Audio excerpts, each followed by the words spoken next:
There are three things that are most important in the human life. And that's what you cannot lose, should not lose. Your health,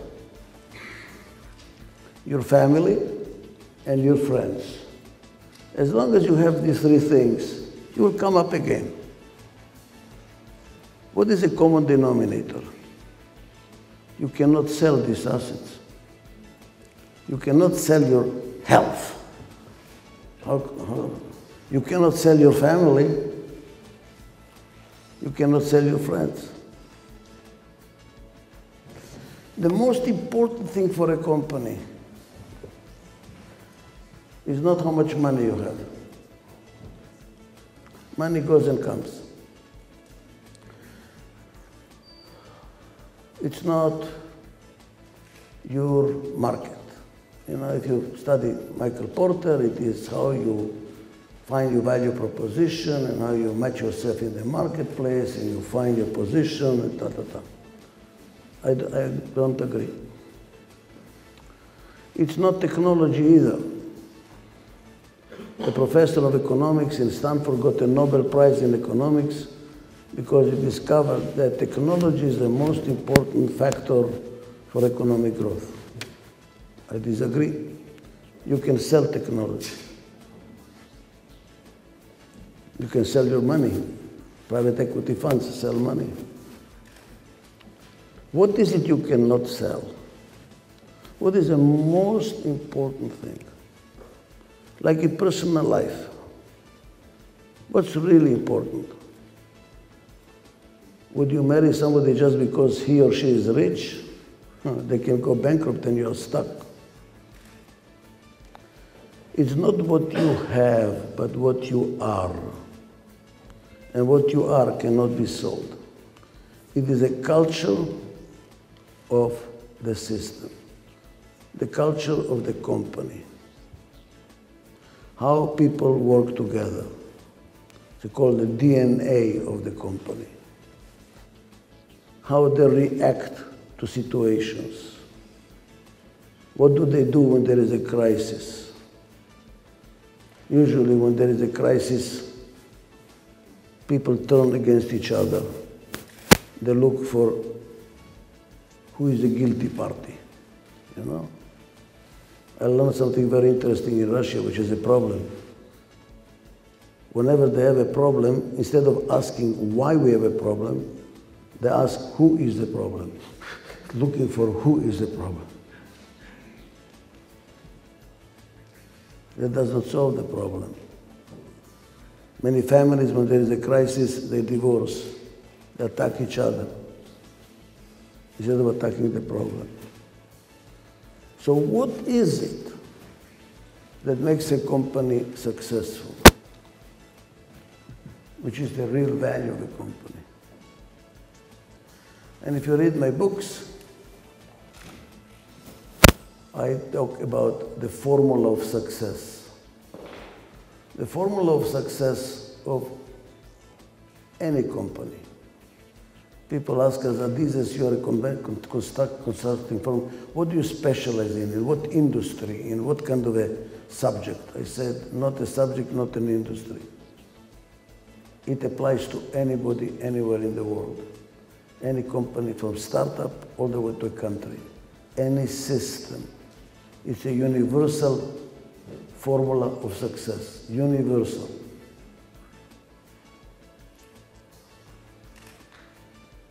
It took me so far that I almost became religious about it. I said, oh my God, I understand the world now. This formula explains everything. And we tested this formula, so it's not something you develop in a library, doing some kind of a questionnaire and write a statistically relevant information, finding the truth. No, no, no. It was tested in the field, working with companies, working with all kinds of companies, and had a repetitive, predictable success. Aha, it works. So we found something that's called in medicine, it's called evidence-based theory. There is evidence, it works. And not only myself. We train people all over the world. In Ukraine, we have now 6 people that are trained and certified in this methodology, and they produce the same results regardless, which means it is scientific. The formula works. What is it?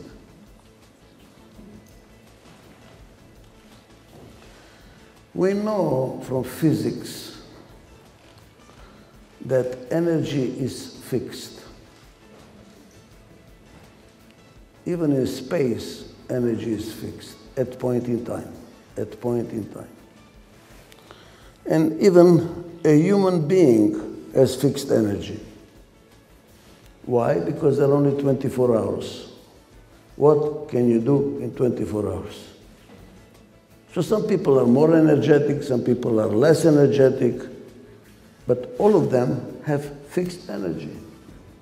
There is no endless energy.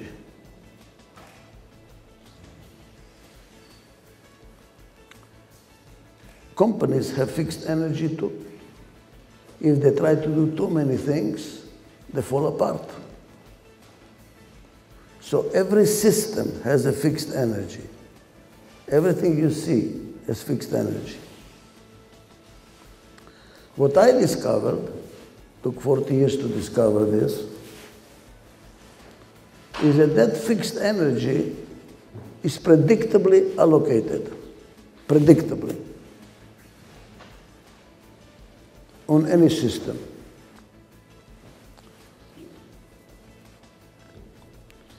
It is success is a function of, this is a formula, success any way you define it, any way you define it. This is, you might call it value-free model. For some people, success is to be a billionaire. For somebody else, success is to lie on the beach and not work. I don't care how you define success. Anything which are impacted by 18 factors, which are impacted by, down here at the bottom of the pyramid, there may be 1 million factors.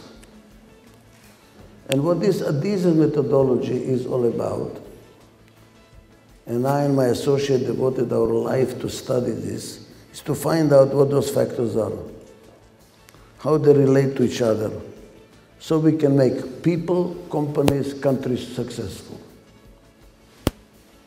And I'm working with countries. I just got a telephone call while I was waiting for you, for the Vice President of Serbia. They want me to go there and consult for Serbia, which is also in big trouble. What is this one factor? The one factor above water, all the others are below water. You don't see them. This one you see. The live or die factor, the critical factor. It is a ratio between external integration divided by internal disintegration. That's all. Simple. Now let's understand what these words stand for. What is external integration? Let's look at it at a business, in a business school. But then you will see it applies for a human being, any one of us, and it applies for a country, no difference. But easiest is to see it at the level of a business, because we study business. What is external integration for a business? It's called strategic planning, it's called marketing. What is it? You look outside, you see what are the opportunities. You look at your capabilities and try how to use your capabilities to exploit opportunities. Take any book in marketing, summarize all the books on marketing, what you're going to find out, that's what it is. That's why we do market segmentation, product differentiation, how to do the pricing, what is the product line, what is it? What is the opportunity, what is my capability, and how do I make money? That's basically what it is. In personal life, it's not called marketing, It's called career planning. What am I good at? What do I know how to do? What I excel in? What does the market want? How do I put my knowledge into the market and build my career? It is the same thing. And what is it for a country? It's called economic policy, it's called industrial policy. To ask what is this country good at? What does the world need? And how do we connect with the global economy? What should we promote? What should we push? What we should not promote? Economically, industrially, etc. One and the same thing. How do we integrate with the world in which we operate so we are not isolated? And one of the punishments is to isolate you. That's why they're constantly with Iran, threatening sanctions, sanctions, sanctions, sanctions. What is sanctions? You get isolated from the world community. And when we want to punish somebody very badly, we put him in prison. What is prison? Isolation. What is the worst punishment in prison? Isolation.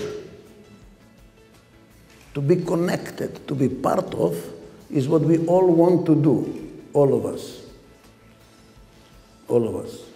The greatest manifestation of that will be called love. You want to be in love. What is love? How do I connect? How do I belong? And what is internal disintegration? It's all the wasted energy that happens inside the system. In a company, let's pick up a company level again, it is rumors, miscommunication, fighting, destructive conflict, backstabbing, undermining, sabotaging, you name it, wasted energy internally. For a human being individually is when you have a noise in your head. I don't know what to do, what should I do, I don't like it, I do like it, I hate it, I love it, I don't know. When you're confused.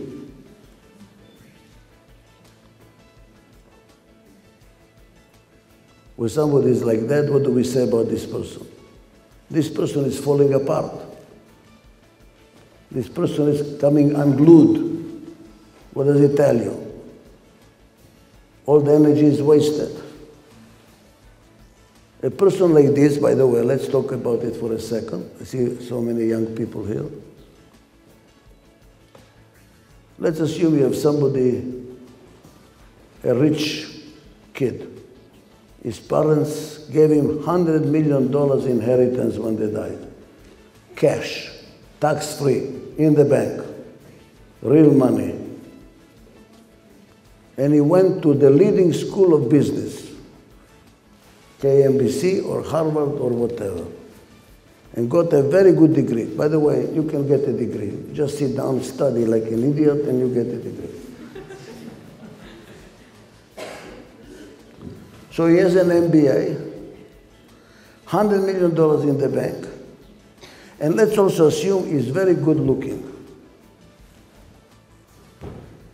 He has the presence, the money, and the education. Will this person succeed in life? It depends. What if I tell you that he is messed up? Has no self-respect, no self-trust. I don't know what I'm doing, I'm not so sure, what should I do, oh my God. Oh. Where is all the energy going? Where are his eyes? They're not looking out. Where are they looking? In. He does not even see the world. He is busy between his ears. A lot of noise in the ears. And what happened to the $100 million in the bank? They will disappear.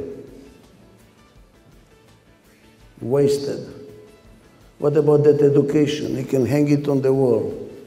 Wasted. Because he cannot function. Why he cannot function? All the energy is wasted between his ears.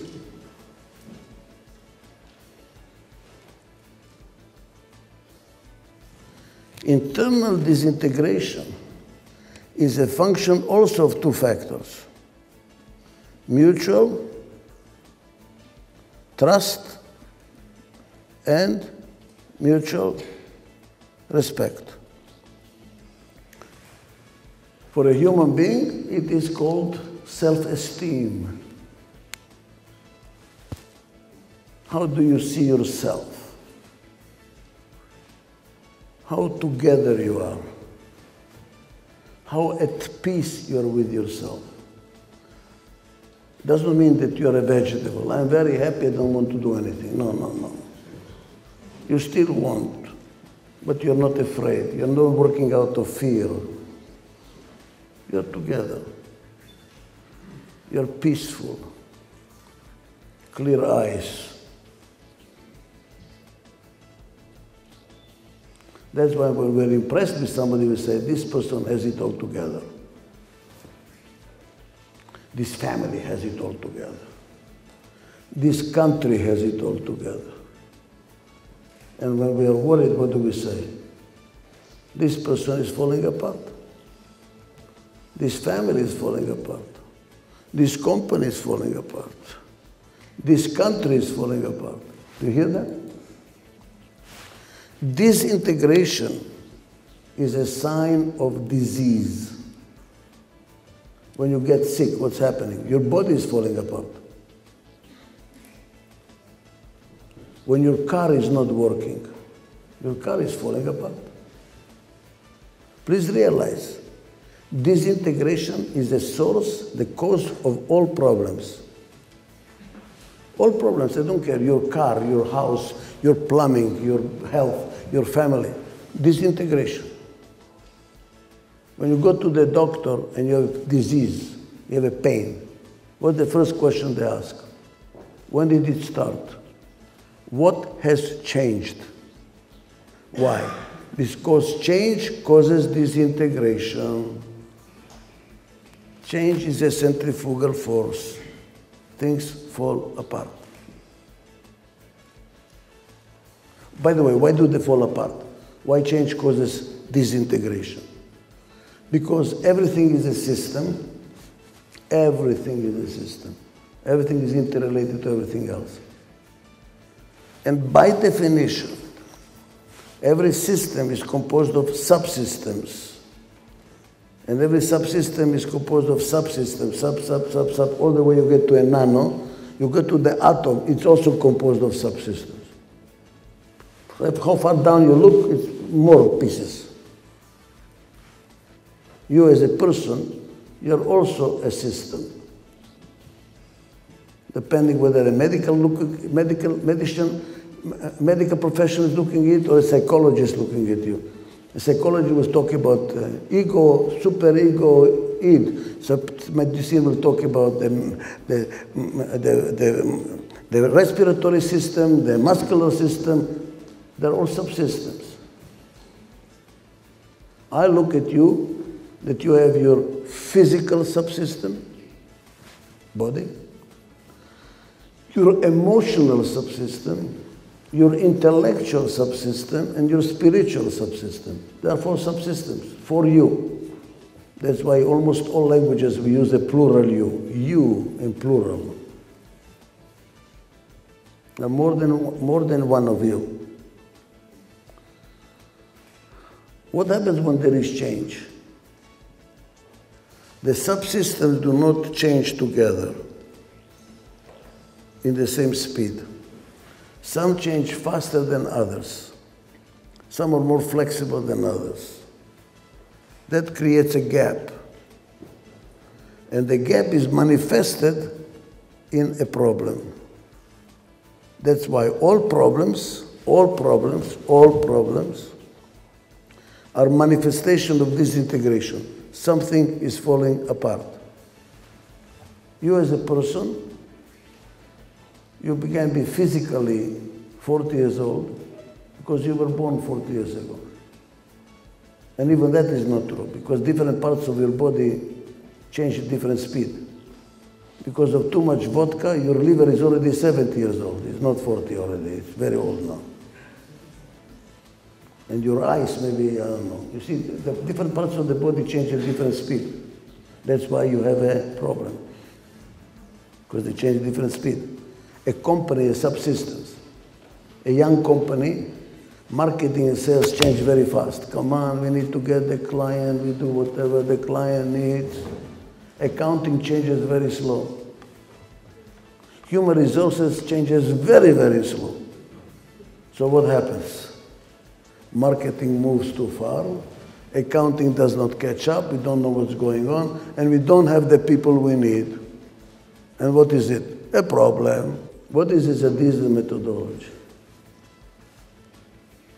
Is to build a culture where minimum energy is wasted on internal bullshit. That's the whole thing. Unfortunately, they call it consulting. It's not consulting. It's therapy. It's organizational healing to make us work together, to respect each other's differences, and still have common interest. We are different, but we are together. And for those of you who know my tapes, I'm going to repeat what is in my tapes, not in my book, but in my tapes. We are different. Every finger is different, but we are together. This is a blessing. If you go to the Middle East, you will see on the doors, women carry it here as a jewelry. This is a symbol called Hamsa. Together, different but together. And by the way, it's not only Middle East. Go to any church of any religion, Catholic, Orthodox, even Hindu, and you will see that all the saints are standing like this. Is it not true? They're standing like this. This is a signal. Respect each other's differences and still be together. Whether it's a family, whether it's a business, or whether it's Ukraine. I was talking about change causes problems because of disintegration. That's true. But interestingly enough, in the Chinese language, the word problem and the word opportunity is the same word, no difference. So I translated the Chinese word into English literally, and usually I don't talk about problems anymore. I talk about threats. Every change causes threats, and the word is opportunity and a threat at the same time. It's up to you how you see it. See, some people, usually type A in my book, PAI, A's, see every opportunity as a threat. Oh my God, I have to change this, how am I going to do this? Everything change is a problem, you know? And for the type E's, every problem is an opportunity. Oh my God, here it is, what we can do. So whether it is a problem or opportunity is in your head, in your mind. You can make every problem an opportunity. You know why? I will tell you why. All in your head.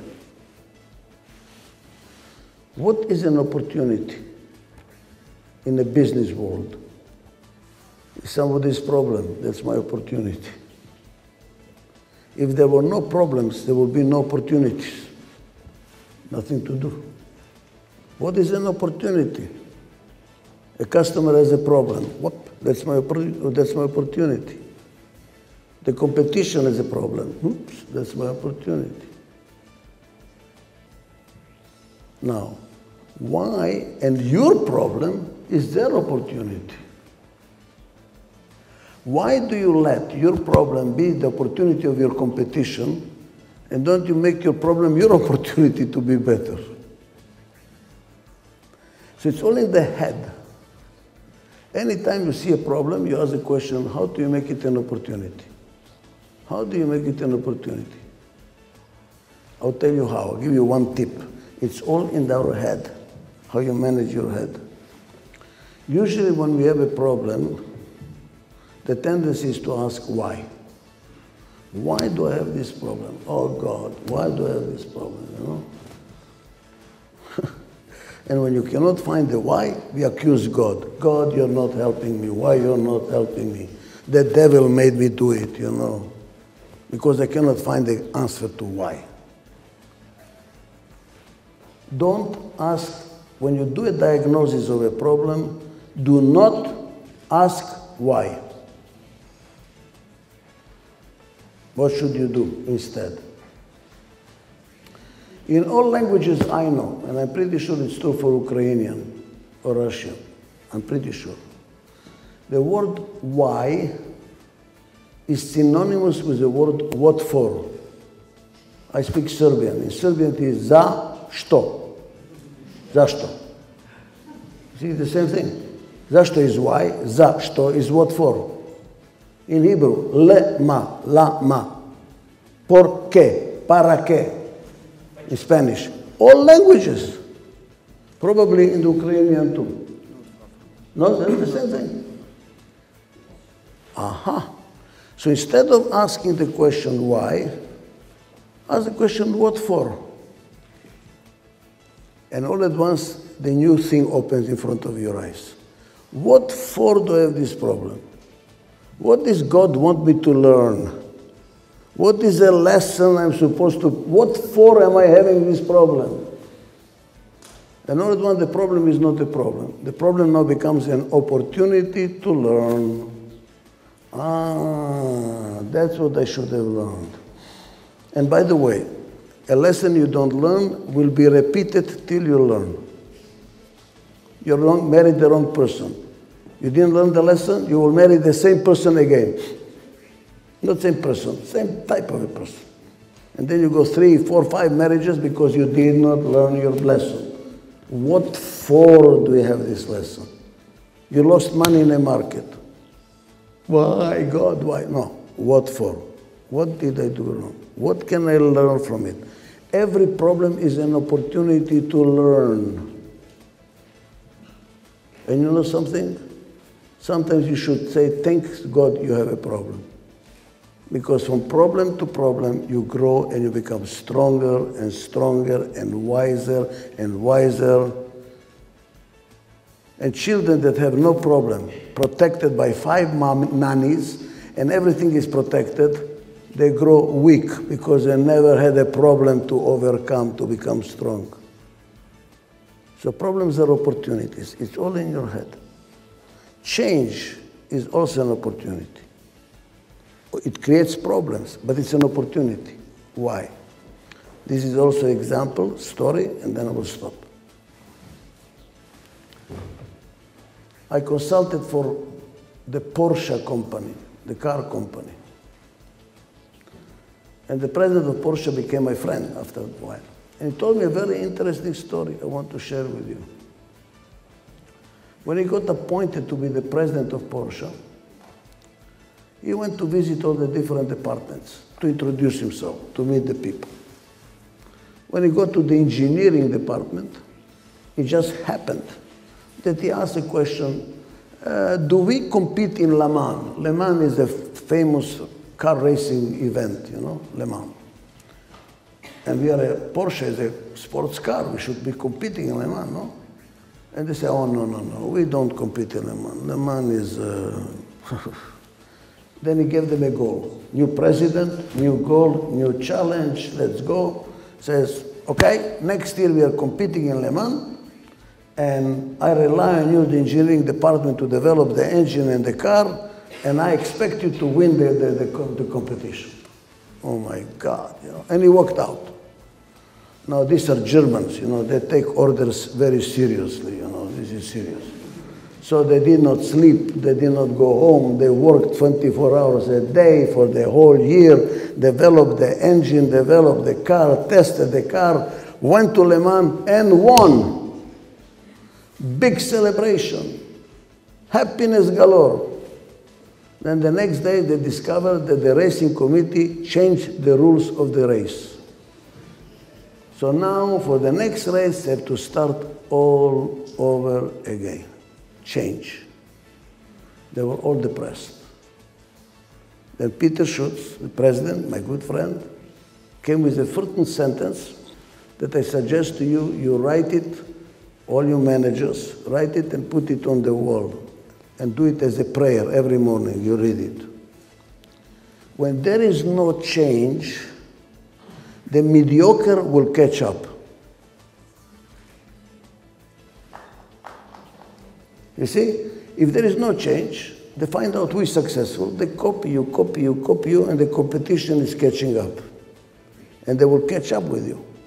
When there is change, you change faster than they do. You leave them behind.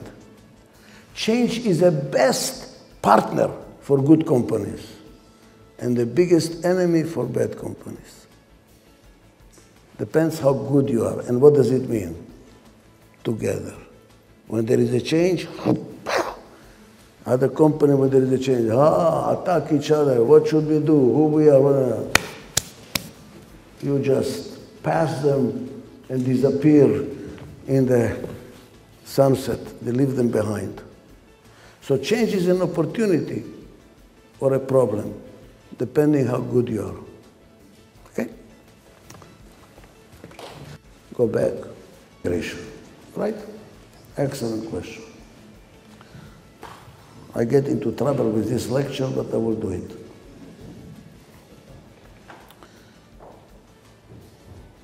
What is the purpose of a business organization?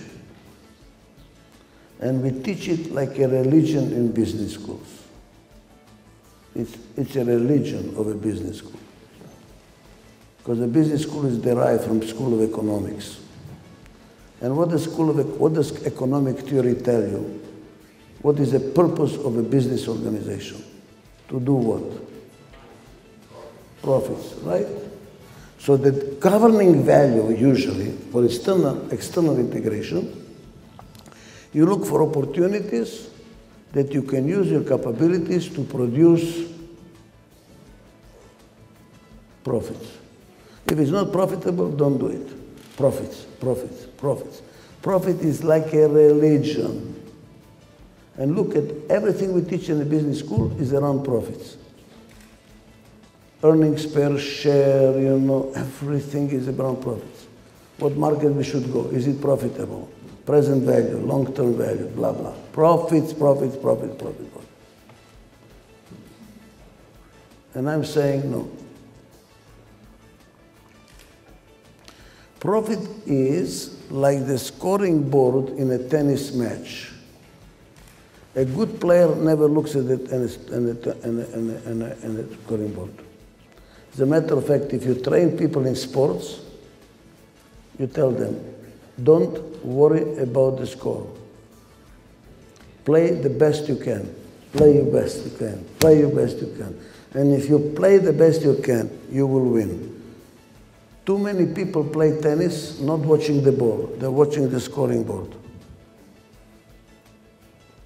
Doesn't work, right? Does not work. What do you have to do in tennis? Follow the ball, hit the ball, follow the ball, hit the ball. If you hit the ball, you will be profitable. What is this ball you have to supposed to follow? What is it that you're supposed to do so that you will be profitable? Satisfy client needs. Who are the clients? What are the needs? How do I satisfy them profitably? The profit is a result of, not the purpose of.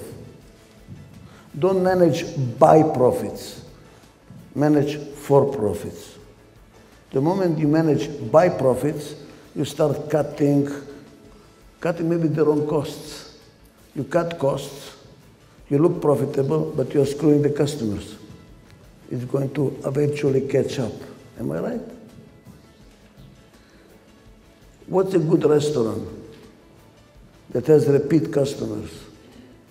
If the customers are not coming back, this restaurant is going to go bankrupt. So your goal is to make the customer satisfaction profitably. Profit is like happiness. If you focus only on happiness, you will take drugs. You have to ask yourself, what makes me happy? That's what you focus on. You have to focus, what makes democracy? It is a byproduct, it's a result of. Focus on the inputs, not on the outputs. Focus on the inputs. What will make you profitably? Rather than, come on, how many managers manage by profits? Show me the profit margin. Show me the return on investment. What is the profit on equity? Thank you very much. Good company. Goodbye. But the customers are leaving us. The customers hating us, but the profits are good. Focus on client needs. Profit is a limitation, not a goal. Profit is a limitation, not a goal. I don't want to lose money. I'm not trying to make more and more profits. I'm trying not to make less profits. And what is my focus? Customer satisfaction, customer satisfaction, customer satisfaction. Then your profits are sustainable. If you try to make more and more profits, I'll tell you how it looks like with an analogy. That's what many consultants do. They ask the client, stand on a scale. Oh my God, you're 30 pounds too heavy. We need to get you 30 pounds less. Cut 1 foot. Now the numbers look good. Downsize, fire 30% of the people. Now the numbers look good. But the company is dying. No. What will be satisfactory for the clients? I don't want to lose, but I'm not trying to make more. I'm trying not to lose. What I'm trying to do more is better and more customer satisfaction, then it's sustainable. That is my value system, the value for external integration. Okay? Thank you very much.